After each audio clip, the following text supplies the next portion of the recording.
Bismillahirrahmanirrahim. Assalamualaikum warahmatullahi wabarakatuh. Halo teman-teman, jumpa lagi di channel Ojawati. Terima kasih kepada teman-teman yang telah mendengarkan channel ini dan telah mensupport channel Ojawati agar channel ini makin berkembang dan bisa diterima oleh halayak yang lebih ramai. Seperti biasa teman-teman, jika sudah siap, selamat mendengarkan. Cerita kali ini masih sambungan dari cerita santet. Jika teman-teman belum mendengarkan cerita pada part-part sebelumnya, ada baiknya teman-teman mendengarkannya terlebih dahulu agar bisa mendapatkan cerita yang lebih utuh dan lebih jelas. Teh Ratih kebingungan. Dia mau teriak tapi takut karena di hutan itu nggak ada siapa-siapa. Mau jalan juga takut tersesat. Akhirnya, dia memutuskan untuk diam di atas andong. Kini pikiran Teh Ratih tak lagi fokus pada kabar kematian suaminya. Ia sekarang malah bersedih karena nggak bisa pulang.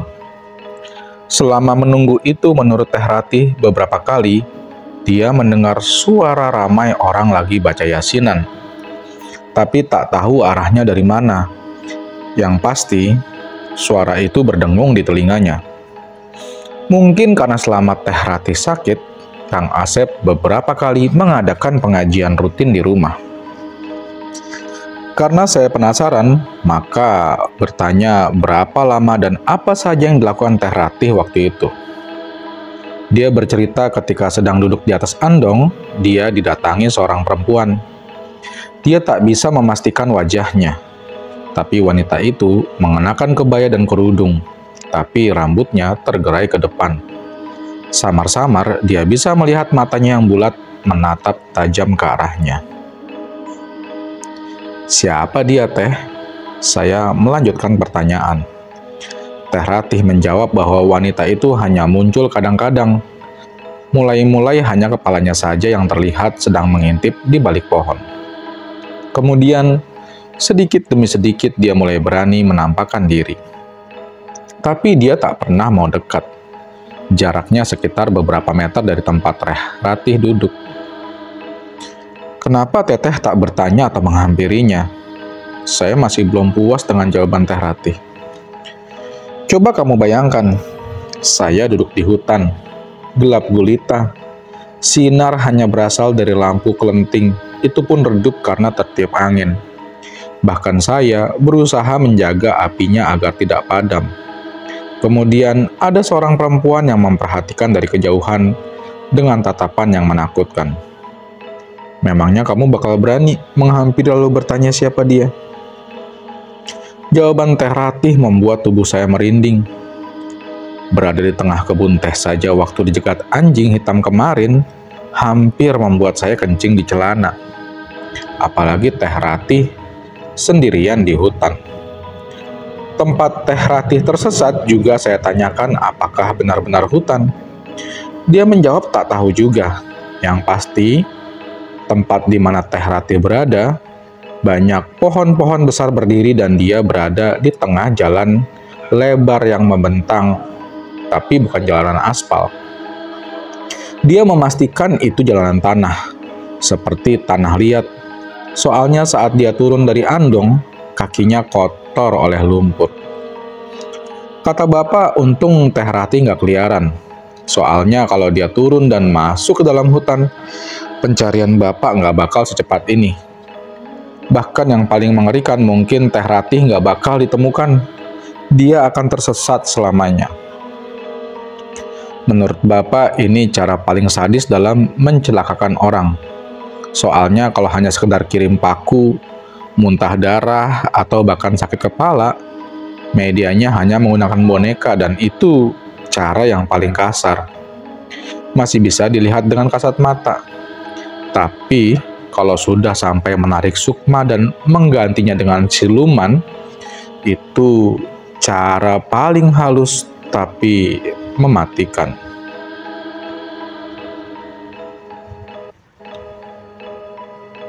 Berapa lama Teh Ratih di sana? Saya masih penasaran. Saya tak tahu, tapi mungkin tidak sampai sehari. Soalnya selama di sana, hutan tetap gelap gulita, hingga akhirnya saya melihat Bapak. Awalnya saya pikir Bapak orang jahat yang hendak mencelakakan saya. Sampai akhirnya saya merasa yakin karena terdengar suara ibu samar-samar memanggil nama saya. Gila, pikir saya. Teh Ratih sudah hampir 1 bulan sakit, bahkan lebih. Tapi dia di sana tidak sampai 1 malam. Saya ingin menanyakan perbedaan waktu ini kepada Bapak, tapi rasanya waktunya tidak tepat. Jadi saya urungkan niat, kapan-kapan saja. Oh iya Pak, mengenai wanita yang selalu memperhatikan saya itu siapa ya? Tanya Teh Ratih kepada Bapak. Mungkin dia juga penasaran. Tapi Bapak menjawab sewaktu menjemput Teh Ratih, dia tak melihat siapapun atau apapun. Itu bisa siapa saja, tapi Bapak bilang tak penting lagi. Yang penting sekarang Teh Ratih sudah sembuh. Bapak berpesan agar nanti sebelum tidur berdoa dulu. Bisa Al-Fatihah atau bahkan Bismillah juga tidak apa-apa. Setidaknya ada penjagaan.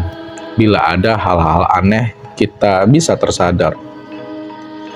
2 orang pria yang menjemput Teh Ratih itu adalah suruhan, kata Bapak. Mereka ditugaskan untuk menjemput Sukma Teh Ratih. Mendengar keterangan Bapak, Teh Ratih baru sadar bahwa saat dia bangun dan membuka pintu itu, ternyata hanya Sukmanya saja, sedangkan jasadnya masih terbujur di tempat tidur. Saat itulah siluman suruhan masuk menggantikannya. Pak, apa Bapak bisa untuk membalikan santet ini, agar dibalikan kepada yang mengirim? Hanya sekedar untuk ngasih pelajaran saja, kata Kang Asep. Mendengar perkataan Kang Asep, Bapak merasa kaget atau mungkin marah. Saya tahu ekspresi Bapak kalau sedang menahan kesal atau marah saat sedang di rumah. Tapi Bapak tidak menunjukkan kemarahannya. Dia lebih memilih diam dan menarik nafas dalam-dalam. Saya juga sedikit aneh mendengar kata-kata Kang Asep. Kok kesannya Kang Asep seperti menyuruh Bapak untuk menyantet orang? Gak boleh begitu, Sep. Syukur alhamdulillah istrimu sudah sembuh juga. Gak usah macam-macam dan nyari perkara lagi, jawab mertua Kang Asep. Takutnya kalau nggak dikasih pelajaran, orang yang mencelakakan saya ini nggak kapok dan bakal berulah lagi. Sepertinya Kang Asep ngotot sekali. Untuk mencairkan suasana, Bapak bercerita tentang kisah serupa seperti yang dialami hari ini. Kejadian ini ketika dia masih remaja, katanya. Waktu itu ada salah satu tetangga Bapak mengalami hal yang sama seperti Teh Ratih, bahkan lebih parah. Mari kita sebut saja tetangga Bapak ini Teh Mariah. Teh Mariah ini kondisinya sama seperti Teh Ratih kalau sedang kumat. Tapi parahnya lagi Teh Mariah suka berkeliaran di hutan. Jadi dulu di belakang kampung kami itu masih ada hutan liar. Sebelum akhirnya hutan tersebut dibuka pemerintah untuk dijadikan perkebunan teh seperti sekarang. Bapak masih ingat sekitar tengah malam kalau nggak salah, tiba-tiba terdengar suara kentongan dari balai desa. Orang-orang ribut dan berbondong-bondong keluar rumah untuk menghampiri ke arah sumber suara. Biasanya, kentongan hanya dibunyikan kalau dalam keadaan darurat saja. Kalau ada maling atau terjadi bencana. Maklum, dulu Gunung Tangkuban Perahu beberapa kali masuk dalam kondisi waspada. Himbauan dari pemerintah. Ada apa, Kang? Bapak saya keluar rumah dan menanyakan apa yang terjadi. Takut kalau-kalau Gunung Tangkuban Perahu meletus. Nggak tahu. Mungkin ada maling sapi lagi, jawab orang yang lewat kepada Bapak. Bapak yang masih remaja waktu itu bersama kakek saya ikut keluar untuk pergi ke balai desa. Walaupun nenek menyuruh Bapak untuk diam saja di rumah karena khawatir terjadi apa-apa, Tapi bapak saya persis seperti saya sekarang, mempunyai rasa penasaran yang amat tinggi. Atau mungkin waktu itu usianya yang masih remaja, jadi rasa ingin tahunya sangat besar terhadap sesuatu.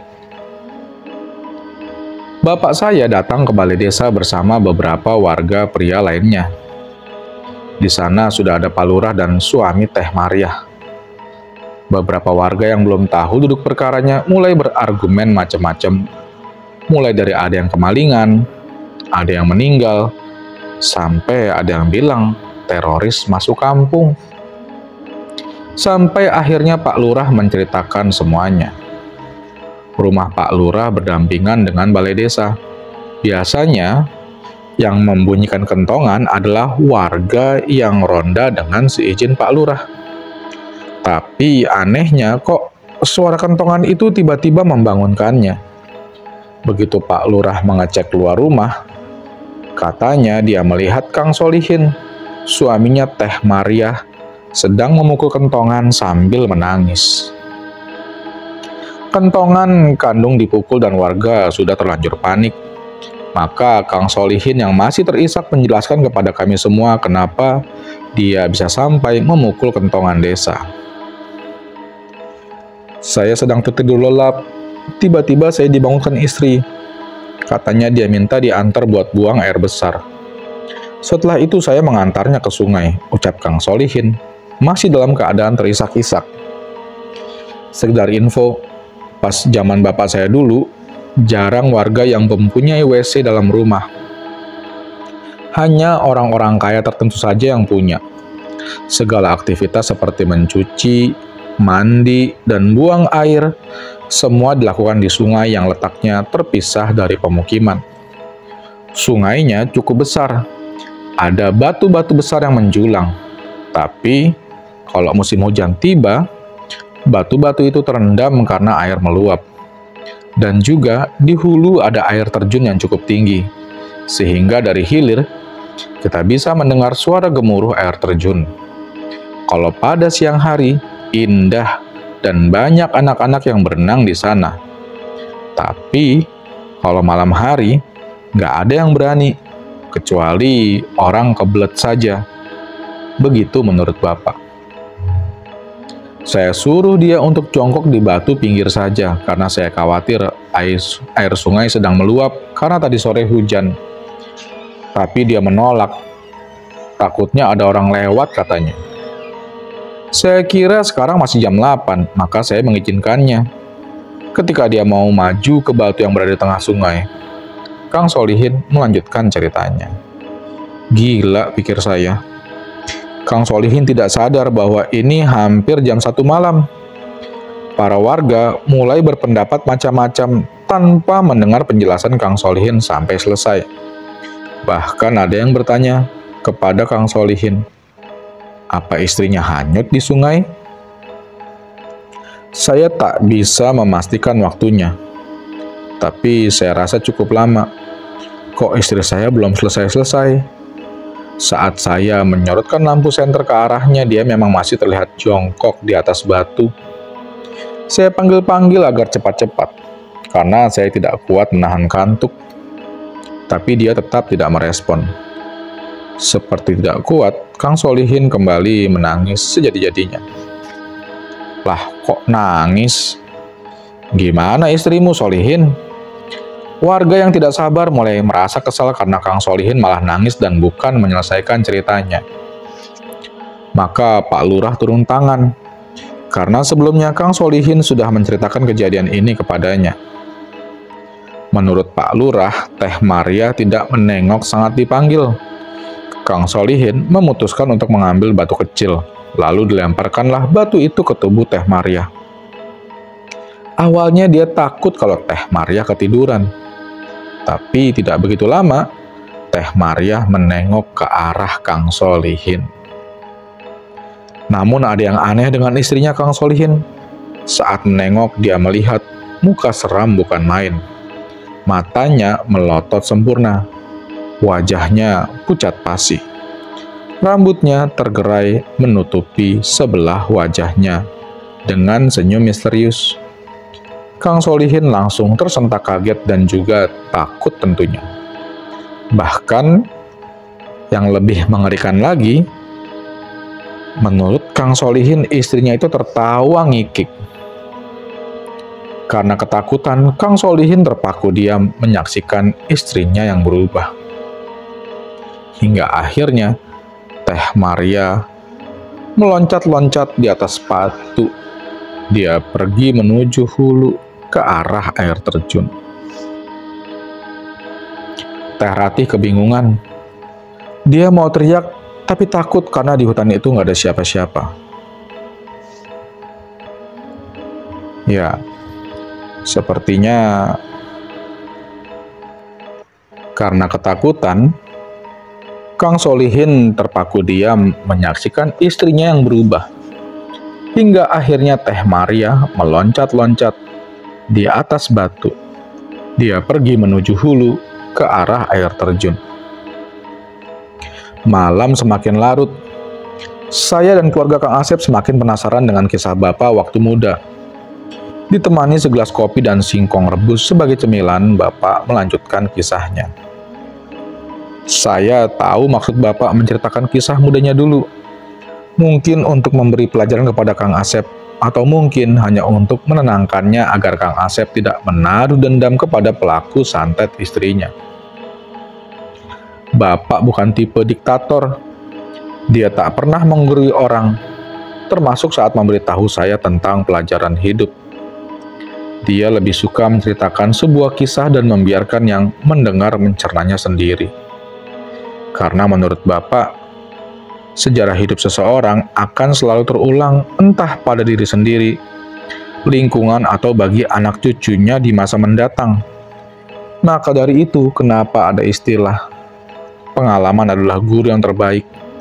Begitu menurut Bapak. Lalu apa yang terjadi pada istri Kang Solihin selanjutnya, Pak? Saya semakin penasaran. Malam semakin larut. Saya dan keluarga Kang Asep semakin penasaran dengan kisah Bapak. Pak Lurah memerintahkan warga untuk melakukan pencarian. Sebagian warga yang tidak setuju dengan Pak Lurah mengajukan usulan kenapa tidak besok pagi saja. Mengingat ini sudah hampir jam 1:30 malam. Akhirnya warga terbelah dua. Ada yang pulang karena mungkin besok harus bekerja di ladang. Ada yang peduli dan mau ikut mencari Teh Maria.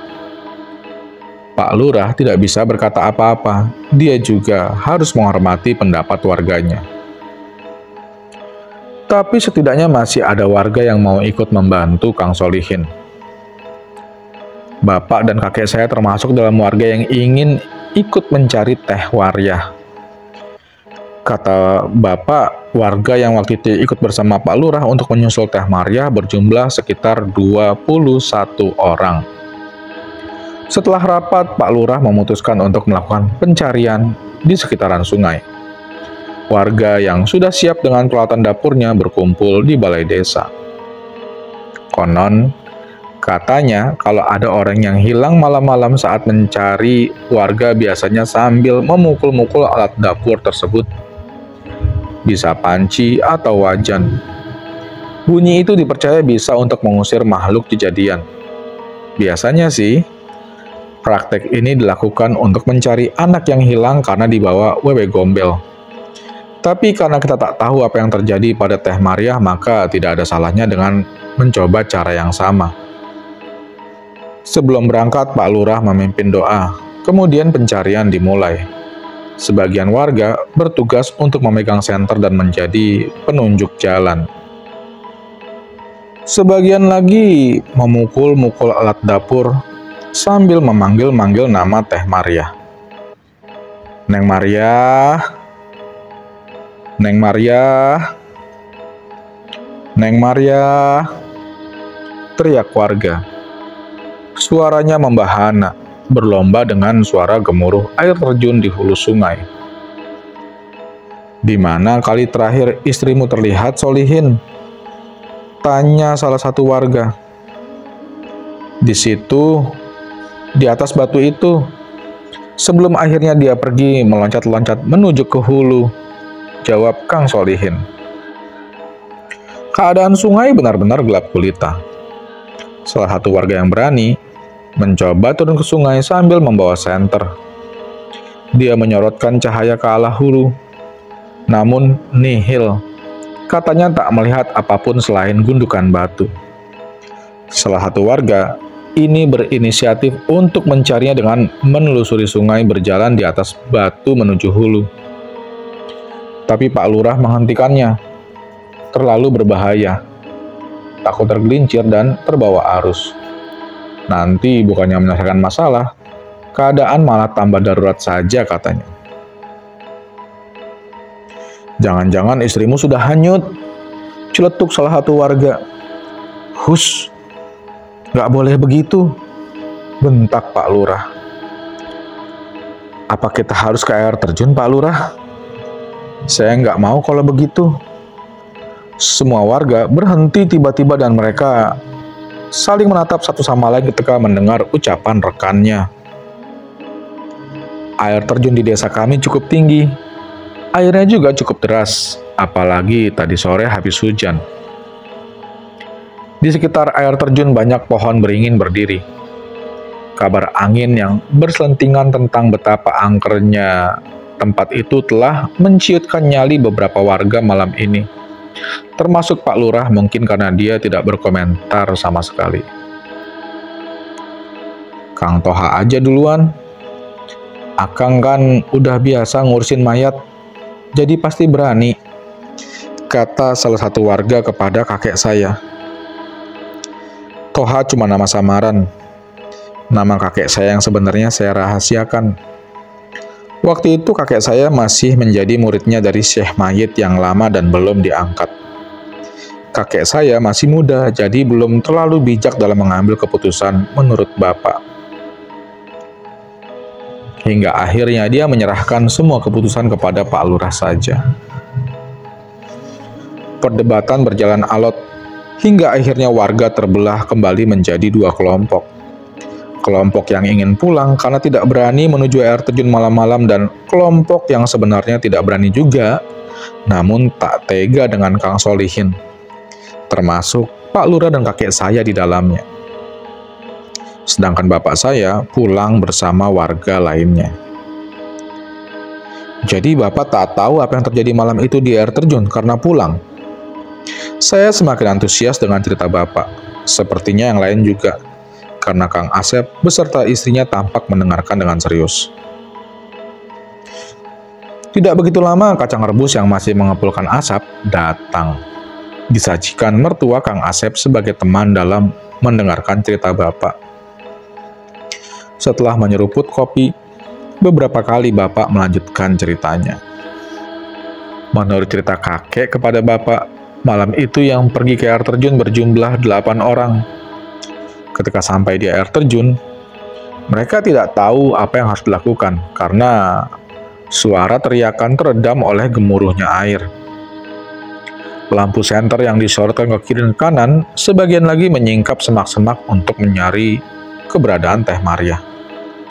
Menurut kakek, beberapa kali dia mendengar suara tangisan wanita.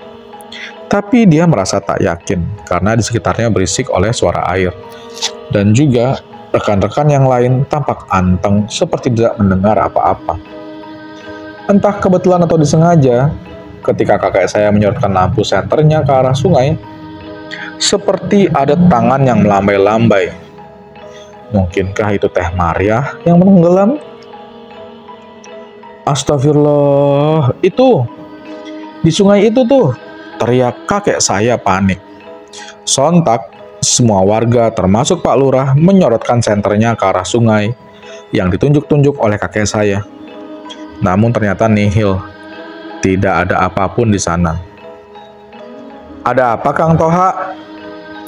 Tadi saya melihat tangan muncul dari sungai dan melambai-lambai. Mungkin itu si Maria, jawab kakek saya. Semua orang saling bertatapan dengan kebingungan. Bagaimana bisa orang melambaikan tangan di arus sungai yang begitu deras? Seandainya pun tenggelam, pasti sudah terbawa arus. Tapi untuk memastikan semua senter mengarah ke arah sungai, mencari-cari di mana keberadaan tangan yang dimaksud kakek saya.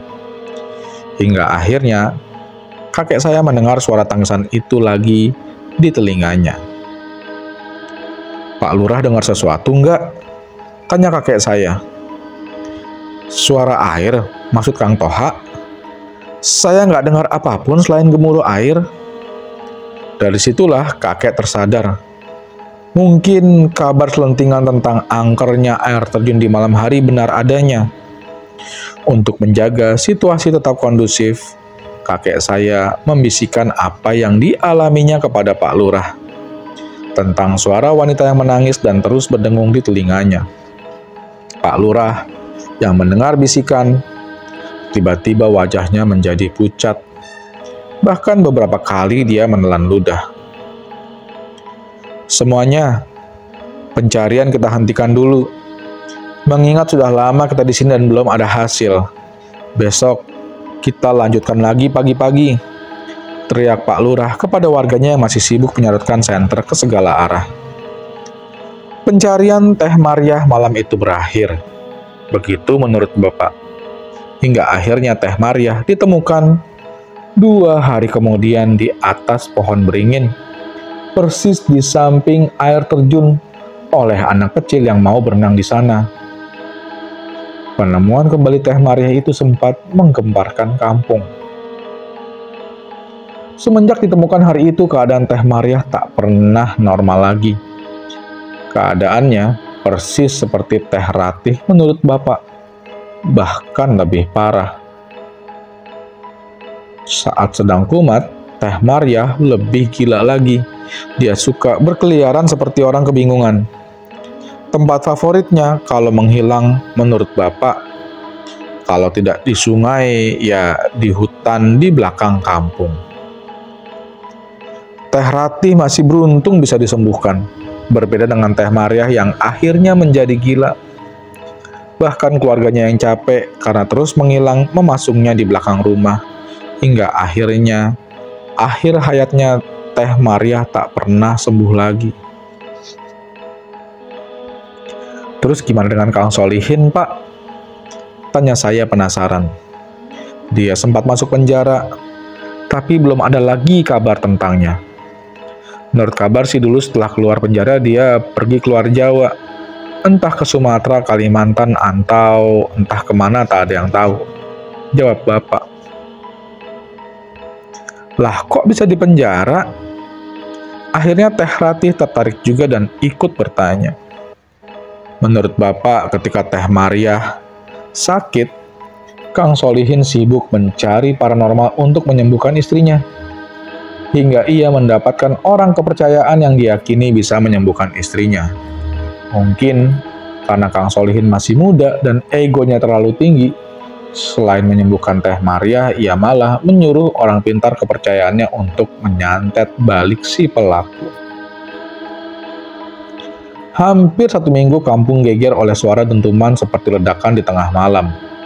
Menurut beberapa warga yang mendengar, bahkan warga yang ikut ronda tak sengaja melihat bola api terbang.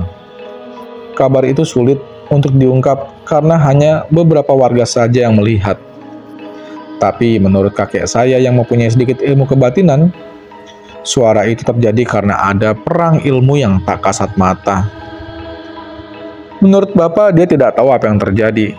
Apa mungkin si orang kepercayaan Kang Solihin ini kalah atau bagaimana? Yang pasti, seminggu kemudian Kang Solihin ngamuk-ngamuk sambil membawa golok ke rumah salah satu warga di kampung Bapak. Yang tak lain adalah seorang paranormal juga. Dia hendak membunuh pria ini. Untung beberapa warga menghalangi. Walaupun begitu, paranormal muda yang tak lain adalah masih kerabat Pak Lurah ini tak bisa luput dari bacokan golok Kang Solihin. Tapi untungnya kerabat Pak Lurah ini berhasil diselamatkan. Kang Solihin yakin bahwa pria muda ini adalah pelaku penyantetan istrinya. Namun karena hal-hal gaib sulit untuk dibuktikan di persidangan, malah Kang Solihin yang masuk penjara dengan tuduhan percobaan pembunuhan. Begitu mendengar akhir kisah Bapak, kami semua terdiam. Untunglah hal mengerikan itu kini tinggal kenangan. Waktu menunjukkan jam 11 malam. Tiba-tiba saya teringat ucapan Bapak bahwa sejarah hidup akan selalu terulang, entah menimpa siapapun di luar sana. Hingga saya menatap Kang Asep dengan penuh tanda tanya. Bersambung lagi ya teman-teman. Jangan lupa untuk terus mengikuti ceritanya di channel Ojowedi. Akhir kata, wassalamualaikum warahmatullahi wabarakatuh.